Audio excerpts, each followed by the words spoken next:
Hi all, good morning. तो आज मैं कुछ बात करूंगा FIRE, फायर के बारे में।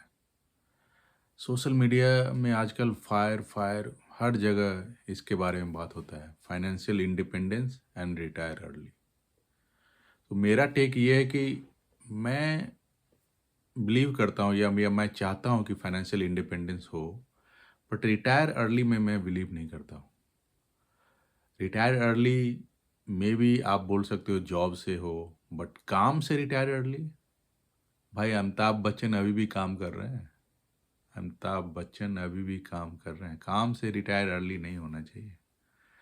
मे भी जॉब से, बट वो भी मैं बोलूँगा कि इवन इफ आप किसी भी पोजीशन पे हो, आप क्लर्क लगे हो, चपरासी लगे हो, ऑफिसर लगे हो, जनरल मैनेजर हो, IIM से पढ़े हो, IIT से पढ़े हो, आप किसी भी लेवल पे हो, your salary peaks between 45 to 55।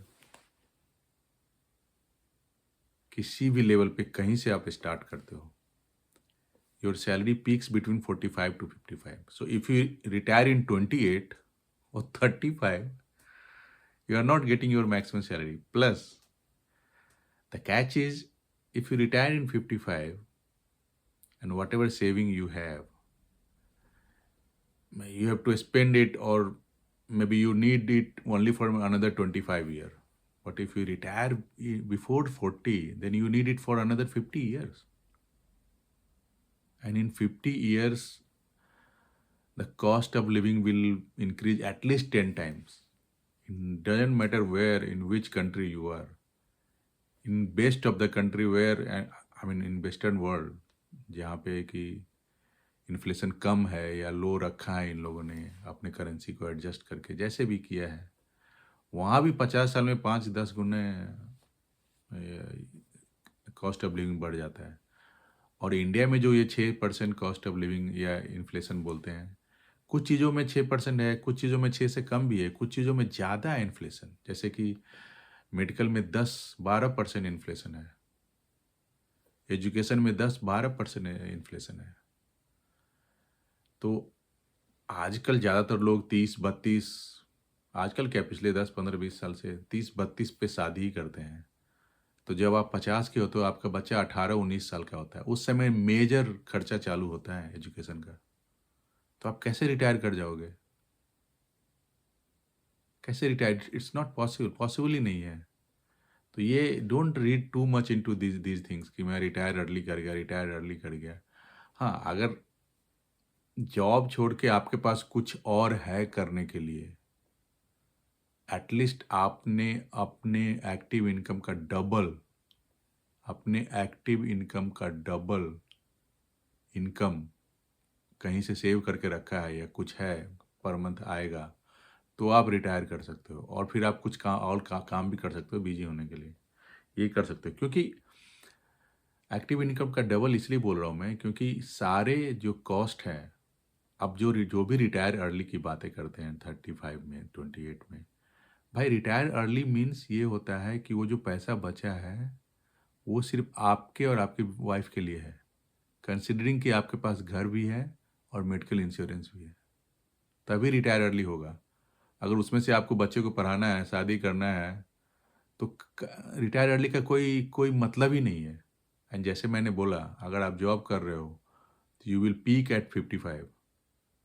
उसके पहले आप मैक्सिमम सैलरी मुश्किल है लेना, होता है, लेकिन फिर भी जितना भी अच्छा सैलरी हो वो इंक्रीज करेगा, 45 to 55 के बीच में पीक करेगा।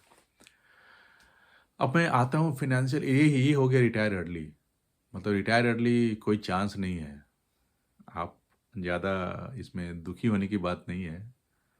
अगर आप कुछ नहीं करोगे तो वो बहुत बड़ा प्रॉब्लम है, बहुत बड़ा प्रॉब्लम है। तो कुछ ना कुछ तो करना ही पड़ेगा। ठीक है, अब मैं आता हूँ फाइनेंशियल इंडिपेंडेंस पे। अभी ये आजकल 1% क्लब 99% क्लब 5% क्लब ये सब चल रहा है। भाई टॉप 1% इंडिया में बोलते हैं 40 से 45 लाख पर 50 लाख पर एनम कमाते हैं।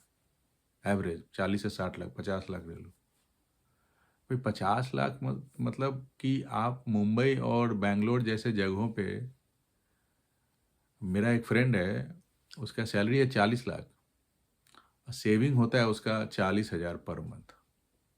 30 से 40 हज़ार उसका सेविंग है पर मंथ।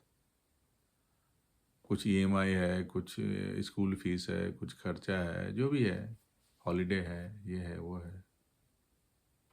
तो भाई 3-4 लाख आप बचाते हो 40 लाख, टैक्स में चला जाता है कुछ पैसा। तो कैसे आप फाइनेंशियल इंडिपेंडेंस हो सकता है आपका? मैं बोलता हूँ ये 1% क्लब 99%, 0.25% ही बिफोर 40 चांसेस है कि उनका कि वो फाइनेंशियल इंडिपेंडेंस ले सकते हैं। और वो 0.25% बनने के लिए कुछ ही तरीके हैं। या तो आप आईएम अहमदाबाद से पढ़े हो या best of the best college से पढ़े हो, और and you started in 25 with more than 1 crore salary, something like that in AMC, और 40 होते होते आपने कुछ 40, 30, 40, 50 करोड़ का कॉर्पस जमा कर लिया, तो आप रिटायर अर्ली, तो आप फिनेंशियल इंडिपेंडेंस हो गया आपका। क्योंकि बाद में बच्चे पढ़ेंगे भी तो चलो है पैसा, प्लस इंटरेस्ट आ रहा है, बहुत सारी चीज़ें करने के लिए। कुछ हम पैसिव इनकम भी बिल्ड कर लिए हैं, 2-3 लाख आ रहा है, घर का खर्चा चल रहा है। या फिर आप कुछ आईपीएल जैसा कर लो, या कुछ अलग स्किल है आपका कि 40 साल से पहले ही आपने बहुत पैसा कमा लिया। जैसे कि एक प्लेयर है मनीष पांडे, वो इंडिया के लिए शायद 5-10 वनडे मैच खेला होगा, ज़्यादा नहीं खेला है, बट आईपीएल उसने 17 साल खेली है।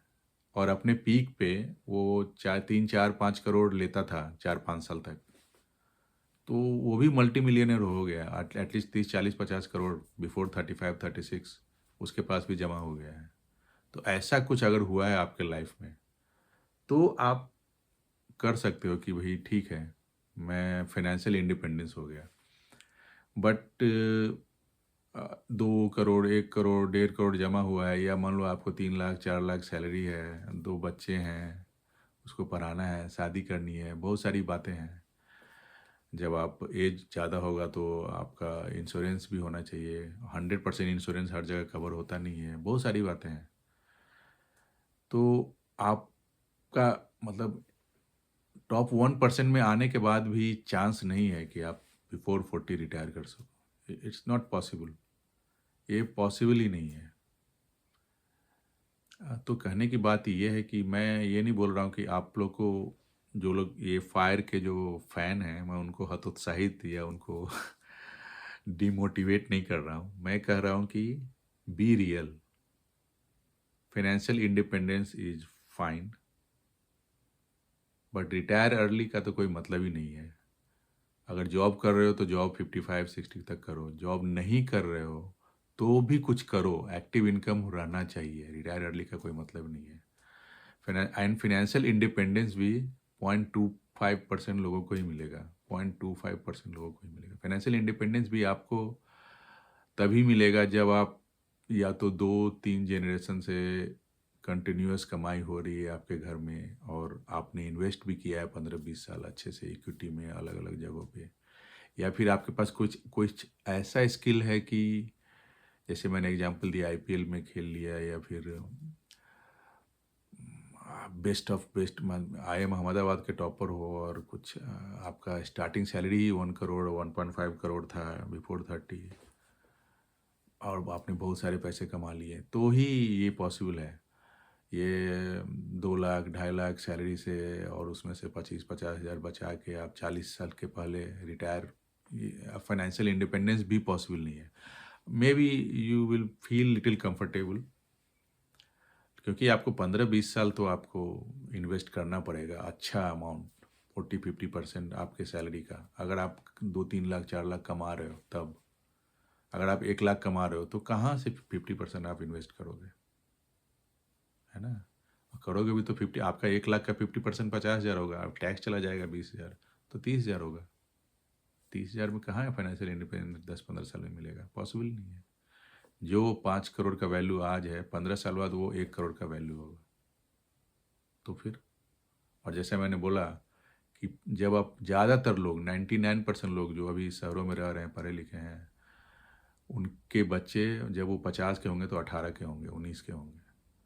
उस समय खर्चा और बढ़ेगा। अभी 30 से 40 लाख आईआईटी में पढ़ने को मिलता है। अगर आपका बच्चा अच्छा है पढ़ने में तो आईआईटी का फीस है 30 से 40 लाख। 15 साल बाद तो शायद आईआईटी में 1 करोड़ पैसा लगे। अगर आपका बच्चा अच्छा है पढ़ने में तो।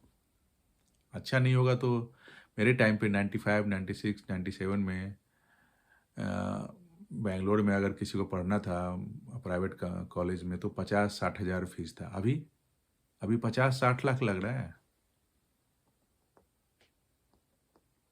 तो 25-30 साल बाद 10 टाइम्स बढ़ जाएगा। तो 3 टाइम तो 15 साल में बढ़ेगा ही। 50 लाख का 1-1.5 करोड़ होगा आईआईटी से पढ़ने के लिए, जो कि गवर्नमेंट फंडेड है। तो मैं बोल रहा हूँ कि फाइनेंशियल इंडिपेंडेंस अच्छा है, उसको भी अचीव करने में 15 साल 20 साल लगेंगे। बट रिटायर अर्ली का तो कोई चांस ही नहीं है। अमिताभ बच्चन ने रिटायर नहीं किया तो हम लोग क्या रिटायर करेंगे। काम करते रहना चाहिए, not just for money but आपका ब्रेन भी का सैनिटी भी बचा रहता है। ओके, थैंक यू भाई, सब्सक्राइब करो। Thank you, bye.